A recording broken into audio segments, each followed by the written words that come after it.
폭군 네로. 아우구스투스 황제가 세상을 떠나자 그 뒤를 이어 티베리우스가 제2대 황제가 되었다. 그는 통치 능력도 있고 장군으로서 모자람이 없었으나 짜증을 잘 내고 너그럽지 못했는데도 겉으로는 원로원과 큰 다툼이 없이 성실하게 나라를 다스렸다. 티베리우스의 뒤를 이어 황제가 된 칼리굴라는 티베리우스의 아우인 두루수스의 아들 게르마니쿠스와 율리아와 아그리파의 딸인 소 아그리피나 사이에서 태어난 자식이었다. 칼리굴라는 황제가 되자 정치범을 풀어주고 세금을 줄이는 등 모든 로마인들에게서 환영을 받는 정치를 베풀던 중 중병을 앓고 난 뒤부터 정신 이상이 생겨서 자신을 살아있는 신이라고 우기며 사람들을 함부로 죽였다.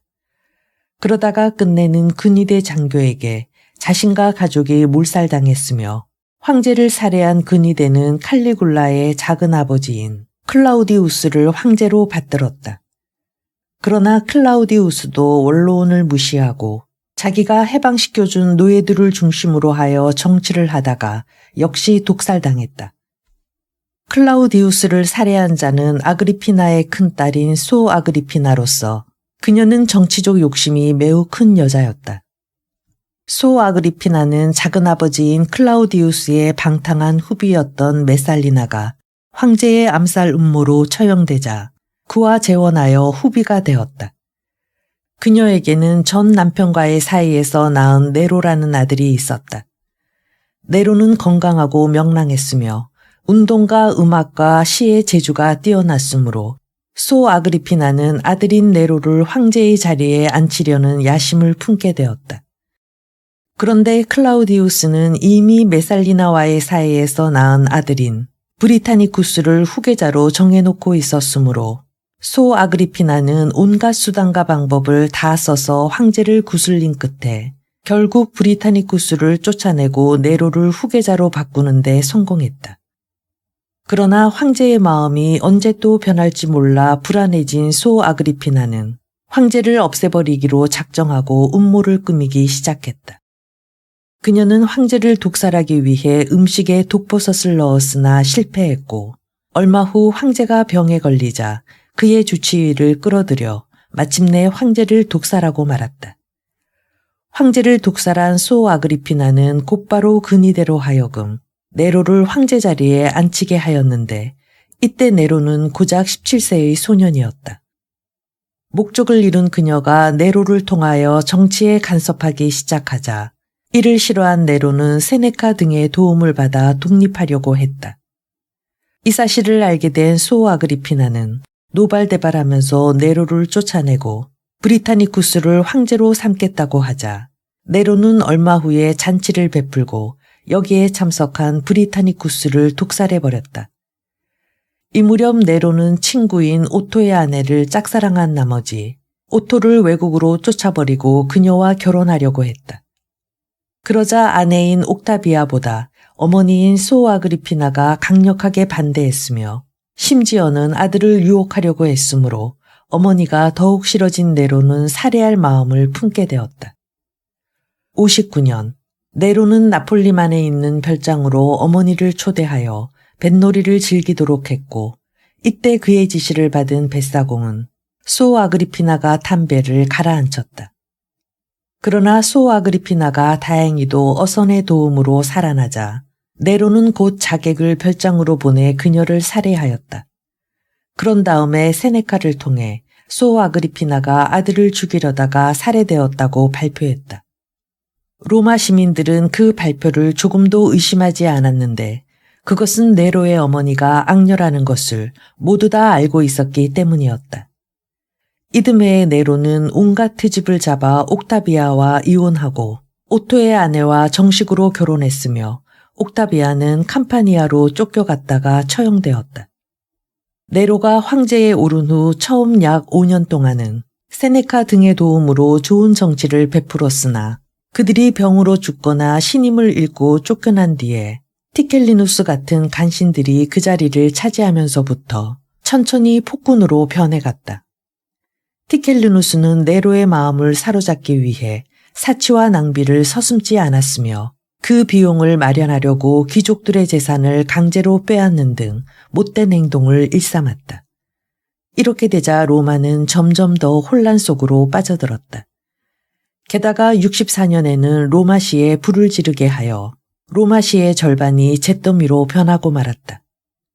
이때 네로는 기독교 신자들이 로마를 불바다로 만들었다면서 그들을 잡아 처형함으로써 자신에게 날아드는 비난의 화살을 피하려고 했다. 이듬해에는 원로원 의원 피소가 황제를 암살하려고 한 음모가 발각되어 많은 사람들이 처형되었는데 그 중에는 세네카도 끼어 있었으며 그는 네로의 명령에 따라 스스로 목숨을 끊었다. 그러나 이토록 포악했던 네로의 정치와 황제로서의 권위는 오래가지 못했다. 68년에는 갈리아에서 반란이 일어나고 이어서 에스파냐에서도 반란이 일어나 갈바를 새로운 황제로 추대하자 근위대는 네로에 대한 충성을 거절했다. 또한 원로원까지도 공식적으로 로마의 적이라고 선언해버리자 네로는 재빨리 궁궐을 벗어나 달아나려고 했으나 실패했다. 네로는 궁궐을 향해 달려오는 말발굽 소리를 들으며 자결하기로 결심하고 지니고 있던 단검으로 자신의 목을 찔렀는데 이때 그의 나이 31세였다. 세례 요한의 순교. 유대인은 기원전 2세기 중엽에 마카바이오스 집안의 지도를 받으며 시리아 왕국에서 해방되기 위해 전쟁을 일으켜 승리한 뒤에 그들만의 독립된 왕국을 세웠다. 그러나 독립의 기쁨은 오래가지 못하여 기원전 63년에 로마에 정복되고 말았다. 로마는 이 왕국의 모든 것을 다스릴 수 있는 권한을 유대 남쪽의 토호 출신인 헤로드 왕가에 넘겼는데 헤로드 왕은 잔혹했으나 정치적인 수단을 발휘하여 자신의 위치를 재치 있게 지탱하였다. 또한 로마의 황제 아우구스투스에게도 인정을 받아 팔레스티나를 다스리게 되었다. 헤로드 왕이 죽은 뒤에는 영토를 세 자식들이 나누어 가지게 되었는데 유대와 사마리아 지역은 아르켈리우스가, 갈릴리 지역은 헤롯의 둘째 아들인 안디파스가, 나머지 영토는 필립이 각각 차지하였다. 그런데 아르겔리우스가 다스리는 지역에서는 정치에 대한 불평이 컸으므로 아우구스투스는 아르겔리우스를 내쫓고 로마 총독인 빌라투스를 보내 다스리게 하였다. 이 빌라투스 총독은 예수를 처형한 자로서 성경에 나오는 빌라도이다. 이 무렵 유대에는 여러 종류의 종교적 정치적인 당파가 있었는데 친로마파로는 헤롯 당과 사두개인파를 들 수가 있다. 이 중에서 헤롯 당은 헤로드 왕가의 지지자들로서 로마의 호의를 보이며 유대의 민족주의에 만족하지 않는 자들로 이루어졌고 사두개인은 주로 도시의 세력을 뻗었으며 현실적이고 저승에서의 생명, 부활, 천사나 영혼의 존재를 인정하지 않는 자들로 이루어진 집단이었다. 한편 바리새파와 열심당도 있었는데 바리새파는 모세의 율법을 엄격하게 지킬 것을 주장했고 형식주의와 위선에 빠져 예수를 잡아다가 십자가에 못 박은 집단이었다. 그리고 열심당은 갈릴리의 유다에 의해 이루어진 로마를 반대하는 단체로 예수의 12제자 중 시몬, 즉 베드로가 이 당원이었다. 또한 에세네파도 있었는데 이들은 세상을 등지고 유대 지역의 황야와 사해 부근에서 종교 생활을 하였다. 예수가 올 것이라고 예언을 한 세례 요한도 바로 이 에세네파 출신이었다. 요한은 허리에 가죽띠를 두르고 메뚜기를 잡아먹으면서 요단강가에서 금욕 생활을 했는데 기원전 28년경에 유대의 황야에 나타나 천국이 가까웠다고 말하고 많은 사람들에게 세례를 주었다. 이때 예수도 요단강에서 요한으로부터 세례를 받았다. 요한의 설교와 세례는 모두에게 감명을 주었기 때문에 몇 주일 만에 요한의 주위에는 많은 사람들이 모여들었다.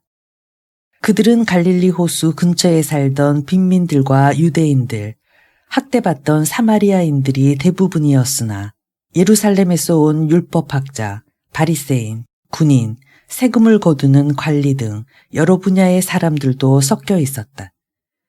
요한은 율법학자들을 어둠의 아들들이라고 꾸짖고 뉘우치라고 했으며 관리들이 옳지 못한 방법으로 세금을 거두는 것과 군인이 권력을 함부로 휘두르는 것을 꾸짖었다. 요한은 또 갈릴리의 영주 안티파스가 본처를 쫓아내고 이복 형제의 부인이며 자기의 조카 딸이기도 한 헤로디아를 아내로 맞아들이자 형제의 아내를 빼앗아 사는 것은 여호와의 용서를 받을 수 없다고 꾸짖었다. 그러자 안티파스는 뉘우치기는커녕 요한을 붙잡아 감옥에 가두기는 했으나 죽이지는 못했다. 요한의 설교 속에 들어있는 진실이 두려웠기 때문이다. 이에 안티파스의 후처 헤로디아는 자기와 안티파스가 당한 모욕을 안갚음하기 위해 어떤 수단을 써서라도 세례 요한을 죽이려고 별렀다. 그러던 중 안티파스의 생일을 맞아 큰 잔치가 베풀어졌다. 이때 술에 취해 기분이 좋아진 안티파스는 헤로디아가 자기와 결혼할 때 데리고 온 딸 살로메를 불러내어 춤을 추게 하였는데 기회가 왔다고 생각한 헤로디아는 딸의 알몸을 얇은 베일로 살짝 가려서 내보냈다. 살로메의 아름다운 춤은 손님들에게서 박수갈채를 받았고 의붓딸의 춤에 넋을 잃은 헤로드 왕 안티파스는 그녀에게 선물로 무엇을 바라느냐고 물었다. 잠깐만 시간을 주옵소서. 어머니께 여쭈어 본 뒤 말씀드리겠습니다. 이윽고 헤로디아를 만나고 안티파스의 앞에 나타난 살로메는 소녀가 원하는 것은 보물도 아니요 땅도 아닙니다. 저에게는 오직 세례 요한의 목이 필요합니다. 안티파스는 살로메의 요구를 듣는 순간 정신이 번쩍 들었다. 그녀의 요구는 도저히 받아들일 수 없는 것이었고 또 마음이 내키지 않았기 때문이었다. 그렇다고 많은 사람들 앞에서 한 약속이라 살로메의 정을 거절할 수도 없었으므로 마침내 옥에 갇혔던 세례 요한의 머리는 잘려져 은쟁반에 놓인 채 그녀에게 주는 선물이 되고 말았다. 복수를 한 헤로디아는 기뻐 날뛰었다. 그러나 헤로드 왕 안티파스는 그날 밤부터 무서운 꿈에 시달려서 제대로 잠을 이룰 수가 없게 되었다. 초기 기독교의 발전. 예수를 구세주로 받드는 기독교는 그의 제자이던 베드로와 요한 등이 중심이 되었다. 이들은 유대인의 종교인 유대교와 구분하지 않은 채 신전 예배나 율법을 엄하게 지키고 있었다. 그런데 스테판이라는 믿음이 강한 기독교 신자가 맹렬하게 유대교를 비난하다가 교인들의 분노를 사서 돌에 맞아 죽는 사건이 일어난 뒤부터 기독교인들에 대한 유대인의 큰 박해가 시작되었다. 이렇게 되자 기독교 신자들은 팔레스타인을 떠나서 로마 제국의 여러 곳으로 퍼지게 되었다. 이때 기독교의 세력을 넓히는데 큰 역할을 한 사람이 바로 사도 바울이었다.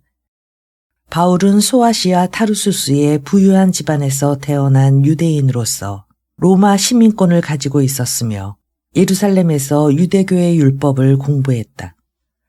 바울은 열렬한 유대교 신자로서 기독교 신자를 박해하는 데 앞장섰다.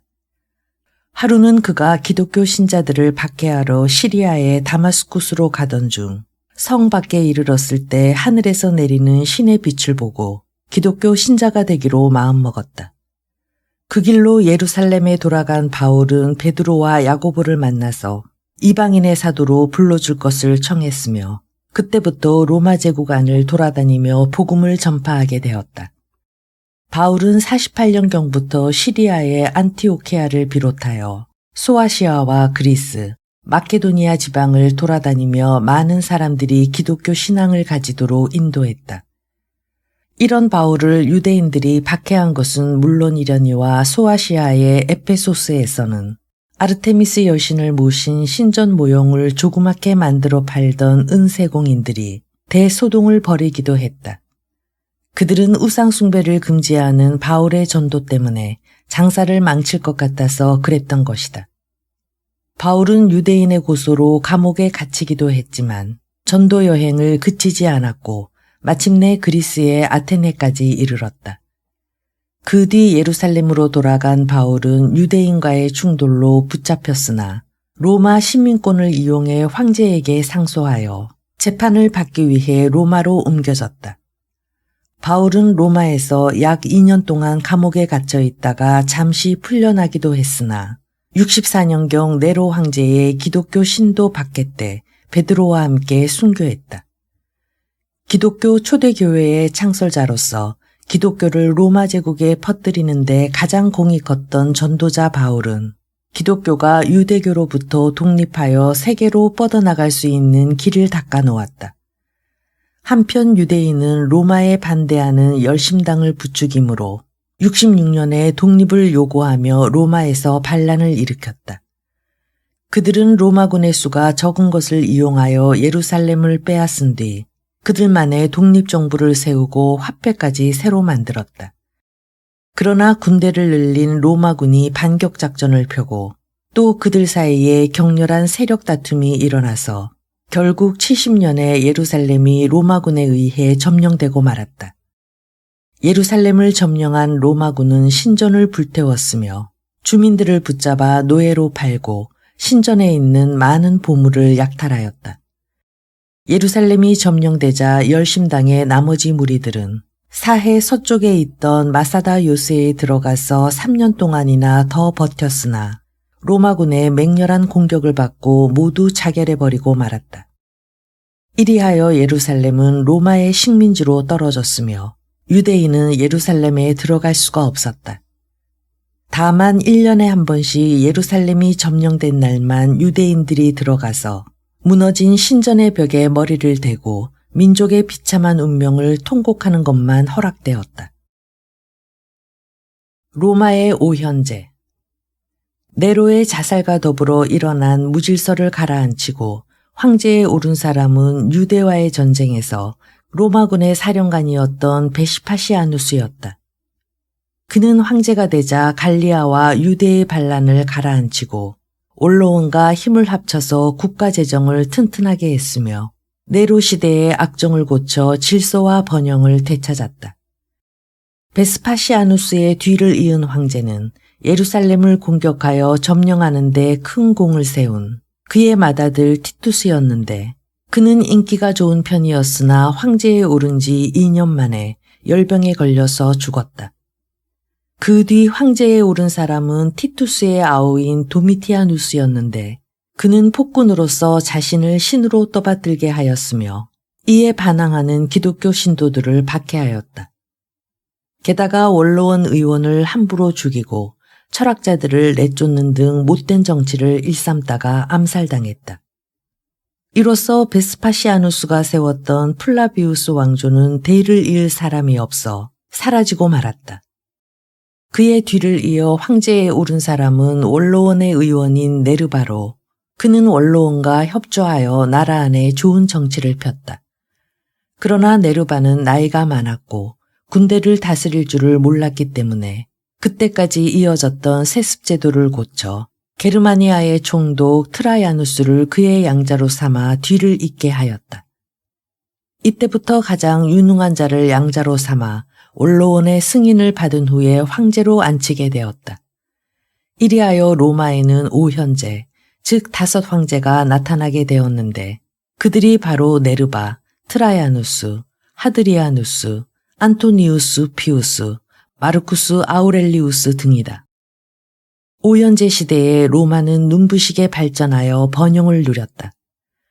트라야누스는 군대를 잘 다스리고 원로원과 협조하여 로마 제국의 영토를 많이 늘렸다. 히드리아누스는 영토를 잘 지켰으며 브리타니아 지역에서는 성을 길게 쌓아서 북쪽의 수비를 튼튼히 하는 한편 파르티아와는 화친을 맺었다.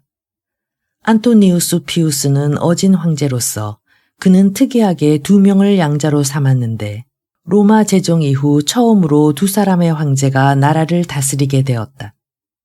그러나 그중 한 명인 루키우스 베루스는 재위 8년 만에 죽고 마르쿠스 아우렐리우스 혼자서 나라를 다스렸다. 마르쿠스 아우렐리우스 황제는 게르만과 파르티아인의 침입을 막았으며 스토아 학파의 철학자로서 명상록 13권을 남겼다. 5현제 시대에는 나라의 질서가 바로 섰으며 무역과 함께 산업도 크게 발전하였다. 이 무렵 로마 제국은 많은 속주를 거느리고 있었는데 속주의 중심은 도시였으며 따라서 새로운 도시가 이루어졌다. 도시에는 어느 정도 자치가 인정되었고 그 자치는 중산층으로 이루어진 참사회가 맡았다. 또한 도시에는 상인과 수공업자가 많았으며 이들 중에는 노예에서 해방된 사람들이 많았다. 오현재 시대에는 육지뿐만 아니라 바다에서도 로마의 평화가 이루어졌고 수도 로마를 중심으로 포장된 길이 사방의 여러 곳으로 통했으며 이 길을 따라 시민들이 활발하게 움직였다.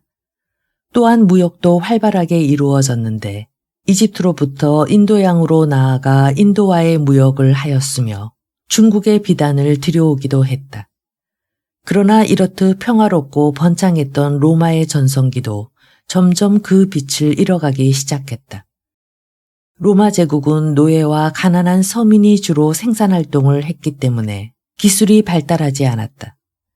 게다가 부자들이 점점 더 사치와 향락으로 빠져들어서 빈부격차가 심해졌다.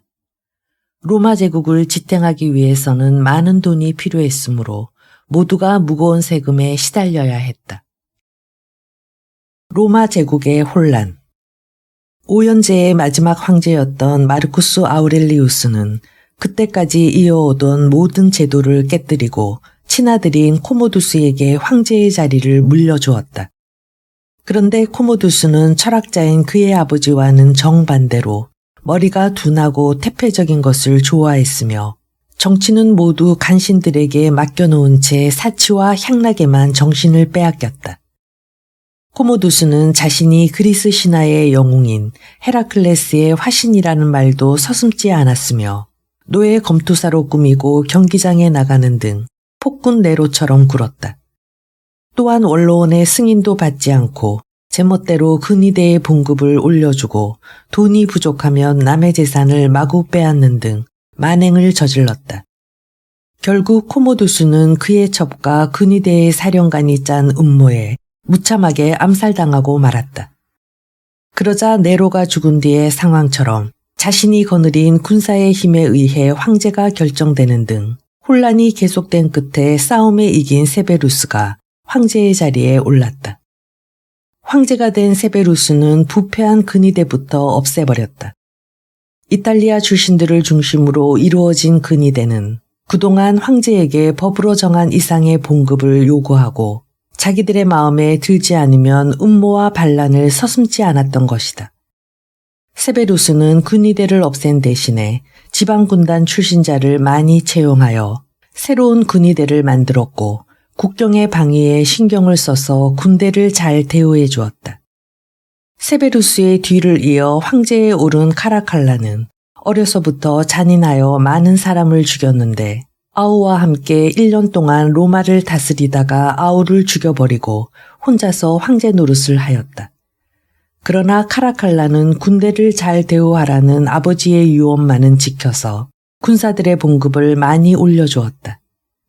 또한 212년에 안토니우스 법칙을 행하여 로마 제국의 속주에서 살고 있는 자유민에게 로마 시민권을 주었으므로 로마 제국과 속주, 정규군과 보조군의 차별이 없어지게 되었다. 카라칼라는 또 커다란 목욕탕을 지었는데 지금도 로마 시내에 그 유적이 남아있다. 이 목욕탕은 한꺼번에 1600여 명이 들어갈 수 있고 냉탕, 온탕, 한증탕, 홀, 도서실, 경기장, 상점 등의 시설이 골고루 갖추어져 있었다.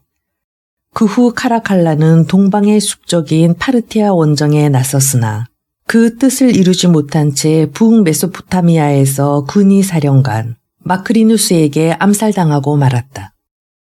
마크리누스는 황태우마저 쫓아냈으나 파르티아와의 싸움에서 패하고 굴욕적인 강화를 맺었다. 이때 마크리누스에게 쫓겨나 병들어 죽은 황태우의 누이 마에사가 빼앗긴 세베루스 집안의 황제 권위를 되찾기 위해 세베루스와 카라칼라를 받드는 군사들을 모아 마크리누스를 없애고 14세인 손자를 황제로 세웠다. 이 소녀는 시리아의 태양시인 엘라가발루스를 모시는 신관 집안에서 태어났으므로 이름도 엘라가발루스로 지었다. 엘라가발루스는 군대의 지지를 받으며 태양신의 상징인 검은 돌을 들고 로마로 들어가 팔라티노 언덕에 신전을 세웠다. 이로써 로마는 아프리카 출신의 황제에 이어 동방 출신의 황제가 태어났으며 동방의 신까지 모시게 되었다. 엘라가발루스는 재위 4년 동안에 5명의 여자와 결혼했는데 황제의 할머니인 마에사는 행실이 단정하지 못한 엘라가발루스를 몰아내고 또 다른 손자를 황제로 삼으려고 했는데 이것을 눈치챈 엘라가발루스가 미리 손을 쓰려고 하였으나 군대가 반란을 일으켜서 그를 살해하고 말았다. 이리하여 황제의 자리는 세베루스 알렉산더라는 또 다른 손자가 차지했으며 이때 황제의 나이는 고작 13세였고 그도 얼마 뒤에 불만을 품은 군대에 의해 살해되었다.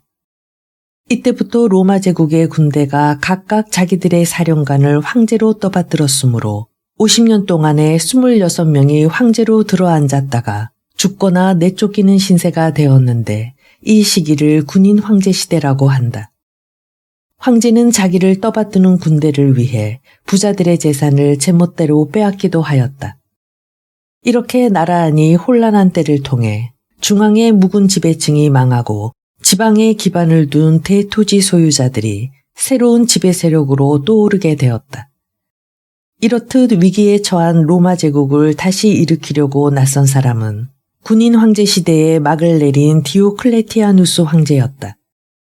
그는 본디 일개 병졸로 출발하여 친위대장을 거쳐 혼란을 잠재우고 황제에 올랐다.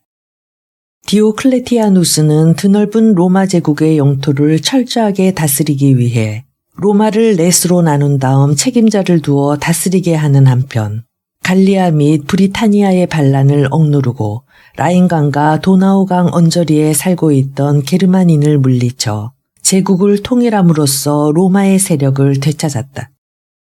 또한 그는 기병을 야전군으로 만들었고 전국을 12개의 행정구역으로 나누었으며 속주도 아주 작게 나누어 100여 개로 만들어 다스렸다. 이 밖에도 조세 제도를 고치는 등 경제적 개혁과 함께 로마 고대 종교를 다시 일으키고 외국에서 들어오는 종교를 엄하게 막았으나 기독교에 대해서는 너그러웠다가 황후와 황녀까지도 기독교 신자가 되어 로마의 신들을 소홀히 대하는 것을 보고 303년부터 기독교에 대한 박해를 하였다. 이리하여 기독교의 집회는 금지되고 교회당은 부서졌으며 신도들은 붙잡혀서 처참하게 살해되었다. 그러던 중 국가 권력으로도 기독교의 신앙을 막을 수가 없다고 생각되자 305년부터는 박해가 수그러들었다. 한편 로마 제국을 넷으로 나누어 다스리던 제도는 오래가지 못했다. 각 지역의 통치자 선종을 둘러싸고 불만을 품은 장군들이 들고 일어났기 때문이다. 이 혼란을 틈타 콘스탄티누스 1세도 306년 아버지가 죽자 황제 쟁탈전에 끼어들었는데 이가 바로 콘스탄티누스 대제이다. 콘스탄티누스 대제와 기독교. 황제에 오른 콘스탄티누스 1세는 군사제도, 조세제도 등 디오클레티아누스 황제의 업적을 더욱 발전시켜 로마 제국이 다시 떨치고 일어날 수 있는 기반을 튼튼히 다져놓았다. 그중에서 그의 가장 큰 업적은 기독교를 정식으로 인정한 데 있다고 할 것이다. 콘스탄티누스 1세는 황제가 되기 전부터 태양신을 받드는 신앙을 버렸고 그는 황제에 오른 뒤에도 기독교에 대해 너그러운 태도를 보였다. 거기에는 그럴 만한 이야기가 전해지고 있다.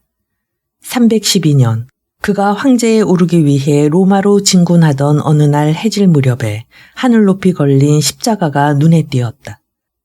그 옆에는 이것으로 승리하리라 라는 글이 나타나 있었으므로 이상하게 생각했는데 그날 밤 꿈속에서 그리스도가 나타나서 십자가에 군기를 걸고 싸우라고 알려주었다. 콘스탄티누스 1세는 이튿날 그리스도의 예언대로 했더니 싸움 때마다 승리하여 로마로 무사히 들어갈 수 있었다.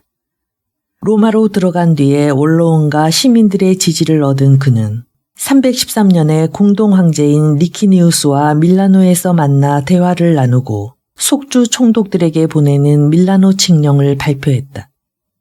이 칙령에서 콘스탄티누스 1세는 신앙의 자유라는 원칙에 의해 기독교를 정식으로 인정하였다. 그 뒤 로마 제국의 동쪽을 다스리던 리키니우스가 약속을 어기고 기독교도들을 박해하자 콘스탄티누스 1세는 기독교의 표지를 매단 군기를 앞세우고 리키니우스와 싸우기 위해 나섰다. 이 싸움에서도 승리한 콘스탄티누스 1세는 로마 제국을 통일하고 혼자서 황제가 되었다.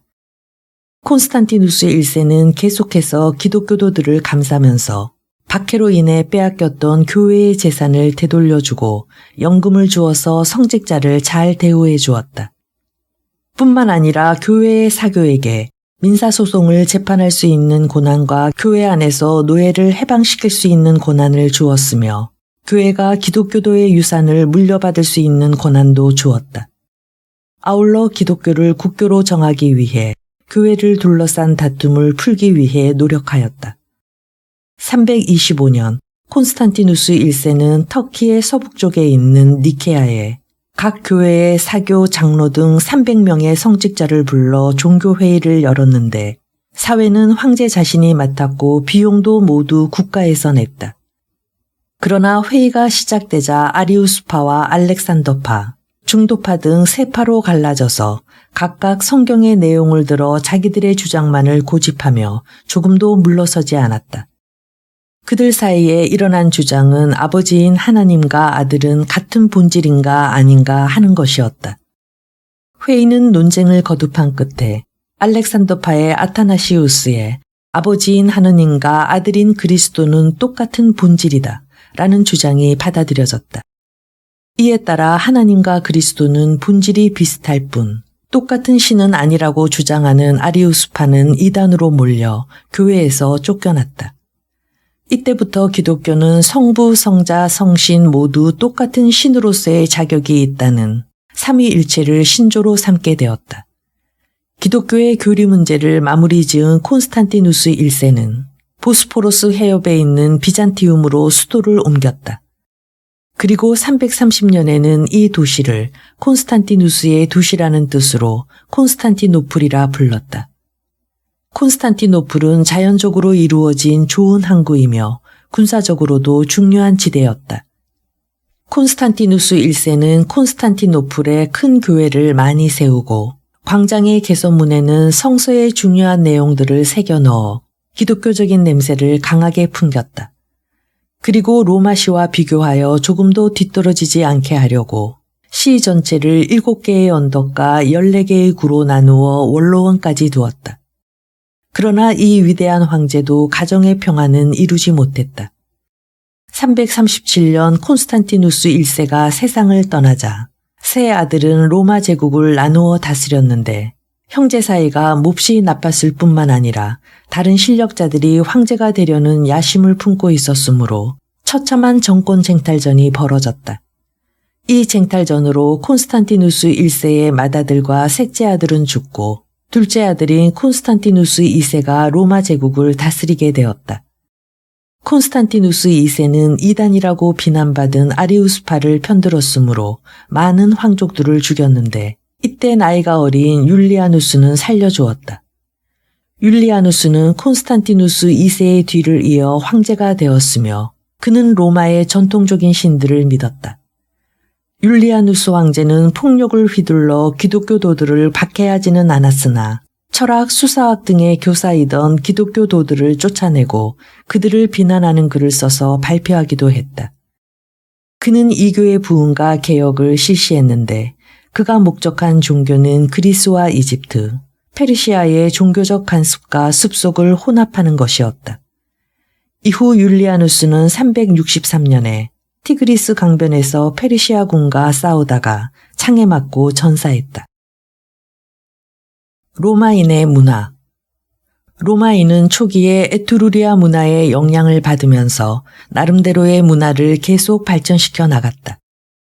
그러나 포에니 전쟁에서 승리하여 지중해의 강대국이 되고 헬레니즘 세계로 나아간 뒤에는 도리어 그리스 문화에 바탕을 둔 헬레니즘 문화에 눌리고 말았다. 로마의 어느 시인이 정복당한 그리스는 정복한 로마를 문화로 정복했다라고 말했듯이 로마는 문학, 예술, 사상 등에서 그리스 문화를 흉내냈다는 사실을 피할 수가 없었다. 그뿐만 아니라 심지어는 로마의 신화에 나오는 신들까지도 그리스의 신들을 그대로 흉내냈다. 사상도 마찬가지여서 로마에서는 헬레니즘 시대에 성행했던 스토아 학파의 철학이 특히 유행하였으며 그 대표적인 인물로는 세네카와 마르쿠스 아우렐리우스 및 에픽테토스 등을 들 수가 있다. 세계사를 지어서 로마 발전의 원인을 찾으려고 했던 역사가 폴리비우스도 로마의 포로로 잡혀온 그리스인이었다. 그러다가 아우구스투스에 의해 로마의 평화의 시대가 열리면서부터 로마의 독특한 문학이 발전했다. 즉 베르길리우스, 호라티우스, 오비디우스 등 3대 시인이 나타나서 라틴 문학의 황금 시대를 이루었던 것이다. 역사가인 리비우스는 로마 건국사 42권을 쓰기도 했다. 로마의 문화 가운데서 로마인이 독자적으로 발전시킨 것은 실용적인 문화 분야였다. 건축에 있어서 처음에는 그리스 양식을 따랐으나 나중에는 아치를 사용하는 독특한 양식을 발전시켰는데 대규모의 목욕탕과 투기장 및 개선문 등에서 그 모습을 발견할 수가 있다.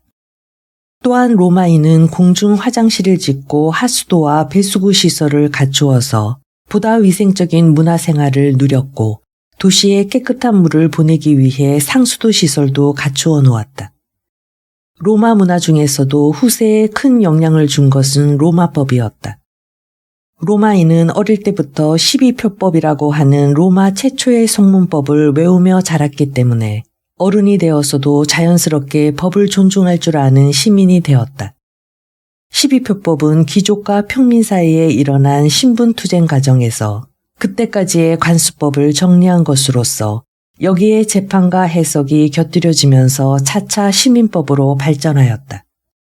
또한 이 법은 처음에는 로마 시민에게만 실시되던 것이 로마 시민권이 없는 다른 민족에게도 쓰여지는 만민법으로 발전했다. 로마법은 그 후에 동로마 황제인 유스티아누스가 로마법 대전으로 편찬하여 근대 유럽의 여러 나라에서 법제도의 바탕이 되었다. 로마 제국의 분열. 로마 제국은 율리아누스가 죽은 뒤에 동방과 북방으로부터 다른 민족의 잦은 침입을 받아 점점 쇠약해져 갔다. 특히 동방에서는 아주 심각했다. 아시아에서 옮겨온 훈족은 375년에 볼가강을 건너면서부터 그 지역에 살고 있던 게르만족의 한 갈래인 서고토족을 몰아내기 시작했다.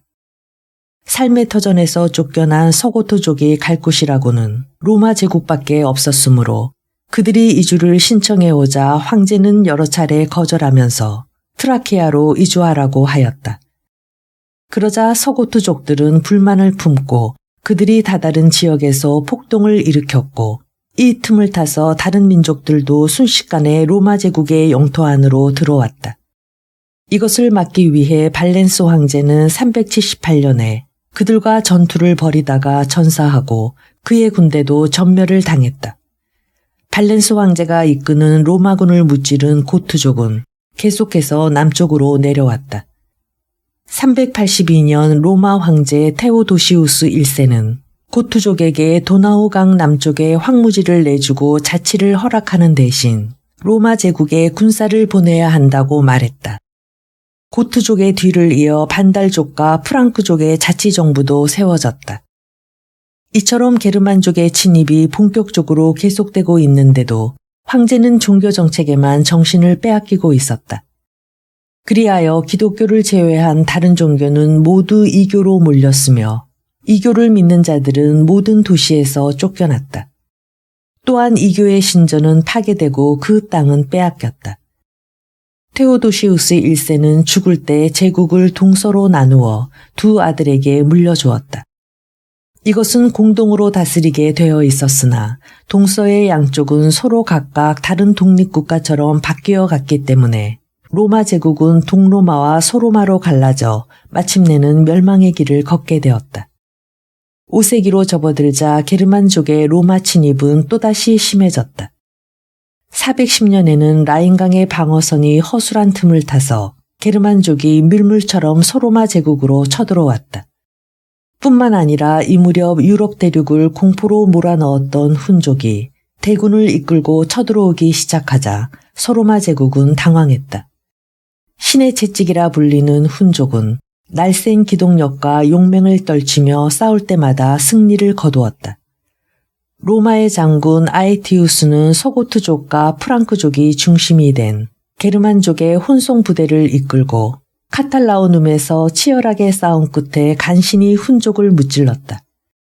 훈족을 물리치자 이번에는 아프리카의 반달족이 소로마 제국에 쳐들어왔는데 황제가 자주 바뀌는 바람에 소로마 제국은 혼란 속으로 빠졌다. 이 틈을 타서 게르만족의 용병대장 오도아케르가 476년에 반란을 일으켜 마지막 로마 황제를 패하고 스스로 이탈리아 왕이라고 했으며 이로써 로마 제국은 멸망하고 말았다. 로마 제정시대는 겉은 화려했으나 속은 보잘것없어 마침내 멸망을 재촉하게 되었는데 그 중에서도 소로마 제국 멸망의 가장 큰 원인은 중소자영농민층이 사라진 데에 있었다. 로마의 중심을 이룬 것이 바로 중소자영농민들인데 그들이 사라졌다는 것은 곧 로마의 대들보가 무너졌다는 것과 같다. 그 후 비잔틴 제국으로서 1453년까지 그 이름이 이어졌지만 로마의 옛 영광을 되찾을 수는 없었다.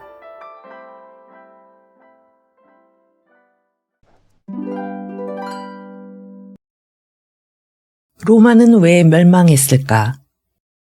흥왕성쇠는 개인이든 국가든 거쳐야 할 과정이다.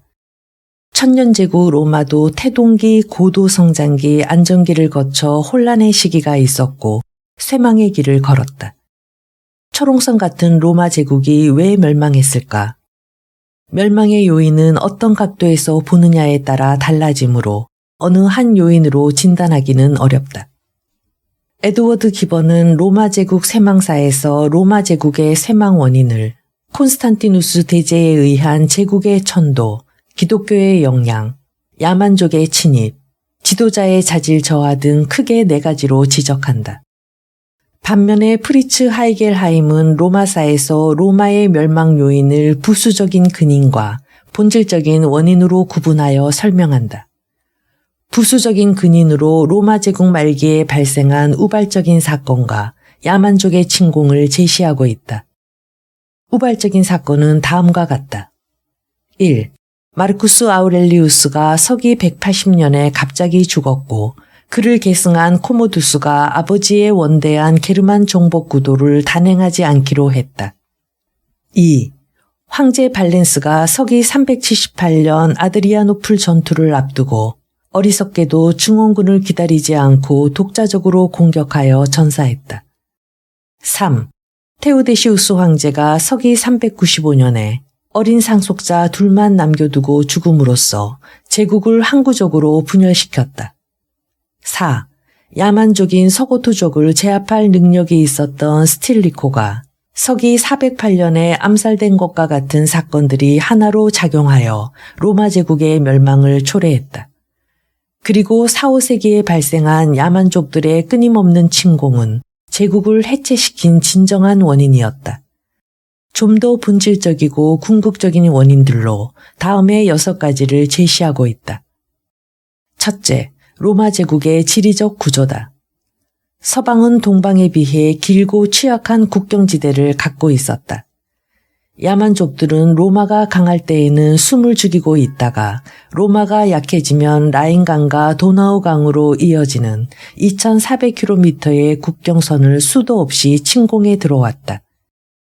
반면에 동방은 이집트에 안전한 국경지대를 두고 있었고 페르시아와 가끔 전쟁을 치르기도 했지만 문명국이었던지라 외교를 통해 관계를 조정할 수 있었다. 둘째, 인력 부족을 들 수 있다. 도시가 발달한 동방에 비해 인구가 훨씬 적으면서도 방어해야 할 영토는 더욱 넓었던 서방은 인력 부족 현상을 더욱 뼈저리게 느꼈다. 그래서 서방은 갈수록 강력한 게르만족 군사 지도자들에게 의존할 수밖에 없었고 결국은 그들이 서방 자체를 장악했다. 셋째, 경제적 취약성이다. 제국의 초기에는 제국의 번영이 정복 전쟁들을 통한 전리품 유입이 있어 경제에 도움이 되었다. 그러나 제국 후기에는 정복 전쟁으로 이익을 남길 만한 곳이 없었다. 야만족들은 가난했고 페르시아는 너무 강했다. 더욱이 말기에 접어들면서 로마 경제는 기본적으로 저생산성의 침체에 빠져들었다. 넷째, 고대 과학기술의 수준이 저급했다. 기술 혁신이 없이 노동력에만 의존하는 농업은 생산성 향상을 기대할 수 없다. 노동 생산성을 높일 수 있는 기계나 동력 장치의 개발이 없이 노동력에만 의존했기 때문에 낮은 생산성의 침체에 빠지게 되었다. 다섯째, 불안정하고 부패한 정치 문화다. 야만족의 침입이 빈번한 가운데서도 권력 찬탈을 위한 내정과 관리의 부패가 끊이지 않았다. 소중한 인력과 자원이 비생산적인 재위쟁탈전에 소모되었고 이러한 권력 투쟁은 국경지대를 방어해야 하는 국력을 약화시켰다. 여섯째, 고대 사회의 귀족적 가치관이다. 고대의 귀족들은 기계를 만지거나 실질적인 직업을 하찮은 일로 여겼다.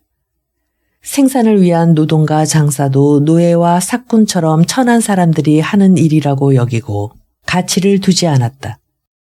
따라서 그들은 노동을 좀 더 쉽게 만들거나 생산성을 높이는 데 관심을 기울이지 않았다. 이러한 귀족의 가치관은 공화정 시대나 제정의 초기에는 노블레스 오블리주가 살아있어서 문제가 되지 않았다. 하지만 제정 말기가 되면서 귀족들과 지도자층의 노블레스 오블리주 정신이 사라지면서 악영향을 미쳤다. 예를 들면 권력이 황제의 수중에 집중되면서 많은 귀족들이 한때 그들의 경력에서 핵심 내용이었던 공직을 포기하곤 했다. 대신에 그들은 막대한 재산을 가지고 시골에 대저택을 짓고 사적인 군대를 양성하면서 자신들의 안녕만을 생각하고 국가는 안중에도 없었다. 귀족이 아닌 사람들은 안락한 삶을 위해 제국의 군대나 민간 정부의 고위직에 올라 재산을 모을 수 있는 방법을 목표로 삼았다. 이러한 사회 지도층의 인식이 능력 이상의 짐을 지고 허덕이던 생산력이 있는 중간층과 하층민을 약화시키고 애국심을 앗아가는 결과를 초래했다. 이러한 요인은 어느 한 요인이 주도적으로 영향을 주었다기보다는 얽히고 설켜 복합적으로 국력을 약화시켰고 결국 서로마 제국을 멸망시켰다. 반면에 동로마는 서로마와 비교할 때 국방력이 강하고 인구가 많고 경제력이 뒷받침되어 서로마가 사라진 뒤에도 약 1000년간 더 지속되었다.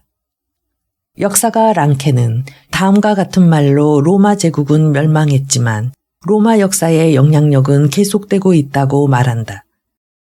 유럽의 모든 고대사는 하나의 호수에 흘러들어가는 흐름이 되어 로마사 속에 흐르고 모든 근세사는 로마사로부터 다시 흘러나왔다.